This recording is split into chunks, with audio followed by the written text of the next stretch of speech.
तो दोस्तों एक बार फिर ढपली गैंग ने अपना असली रूप दिखाया है और उनके साथ नीले तिलचट्टे जो है, तिलचट्टे और तिलचट्टियां, इनको इनका नाम सही नाम यही है, यही नामकरण इनका बढ़िया है। और ये बात सिर्फ नीले तिलचट्टों को और जो डफली गैंग है, जिसको मैं कहती हूँ शादियों में गाना बजाना चाहिए, वो गलती से कॉलेजों में है। कॉलेजों में नहीं होना चाहिए, उनको उनको होना चाहिए बारातों के उसमें जाकर के गाएं बजाएं। लेकिन वो गलती से संयोग से जो कहा जा रहा है ना कि भाई संविधान के तहत, मतलब जिनको पढ़ना लिखना नहीं उनको भी सरकारों ने ये अधिकार दे दिया है कि तुम माइनस माइनस ला करके भी चले जाओ, सीट वहां पे चेक लो, चेक नहीं बोलेंगे इसको, जिनको पढ़ना लिखना नहीं है। तो एक महिला पत्रकार है जो कि ब्राह्मण है और उसको उन्होंने हिट किया, मॉब लिंचिंग की, उसको रेप के थ्रेट दिए गए, उसके कपड़े खोल करके वीडियो बनाए गए, फोटोज ली गई, उसमें सिर्फ फीमेल ही नहीं मेल। और एक नेशनल दस्तक का जो यूट्यूब चैनल या जो भी चैनल है मुझे नहीं पता, उसका एक जो रिपोर्टर है वो वहां की भीड़ को उकसा रहा था कि ये ब्राह्मण है और इसके साथ मारपीट करो, मॉब लिंचिंग करो। और जो वहां पर उसको जिन्होंने कैप्चर कर रखा था नील चट्टियों ने, वो लगातार ये कह रहे थे, और उनके साथ नीलचट्टा था एक जो लगातार ढपली गायन का, वो लगातार इशारे कर रहा था कि इसको कोने में ले जाओ। तो जहां पर अभी तक दीवारों में ही लिखा जा रहा था कि भाई ब्राह्मण भारत छोड़ो, सवर्णो भारत छोड़ो, तुम्हारा ये नहीं है, तो वो उनकी अभिव्यक्ति की आजादी थी। लेकिन अगर पत्रकार कोई सवाल कर रहा है और उनको वो पसंद नहीं आ रहा है, तो वो जो है वो उनका अपमान है। लेकिन अगर वो कुछ बोलते हैं अपने संविधान, अपने एक्ट के आड़ में, तो वो उनकी अभिव्यक्ति की आजादी है। लेकिन पत्रकार अगर कुछ तीखे सवाल उनसे कर रहा है तो फिर वो अभिव्यक्ति की आजादी नहीं, वो अपमान में आ जाता है। तो अगर सरकारें या प्रशासन इस तरह के माहौल में भी अगर चुप है तो उसका रिएक्शन क्या होगा? उसका रिएक्शन तो बुरा हो सकता है।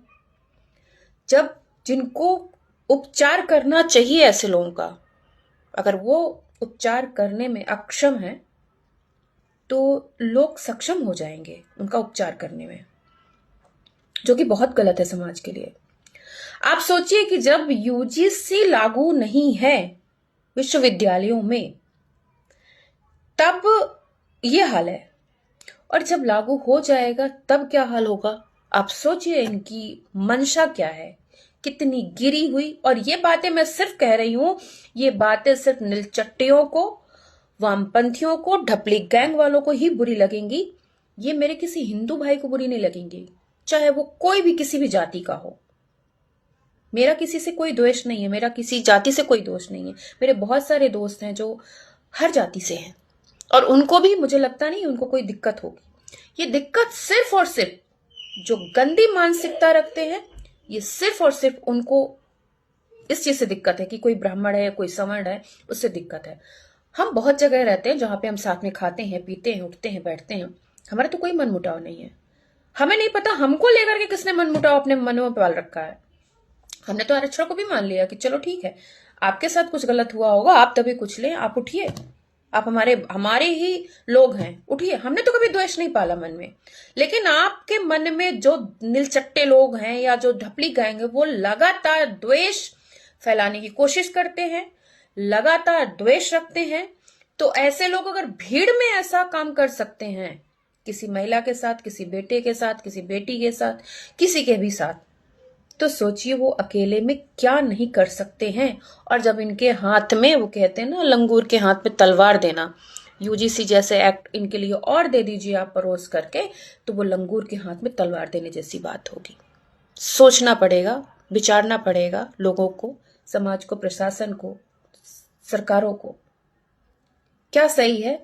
और क्या आप बहुत कुछ कर रहे हैं तो क्या उसकी आड़ में सवर्ण का शोषण सवर्ण बर्दाश्त कर लेगा कि आप बहुत कुछ कर रहे हैं हमारे लिए, देश के लिए, समाज के लिए, तो उसकी कीमत क्या हमारा खुद का शोषण होकर के हम उसको वहन करेंगे आपके अच्छे करने का? शोषित होकर के तो कतई मंजूर नहीं होगा। आप किसी को बढ़ाइए, कुछ करिए, लेकिन जहां पर शोषण की बात आएगी वहां पे आपको सोचना पड़ेगा। शोषण के बदले कुछ नहीं होगा, कोई समझौता नहीं है शोषण का। अब बहुत हो गया, सोचना पड़ेगा, विचार करना पड़ेगा। नमस्कार।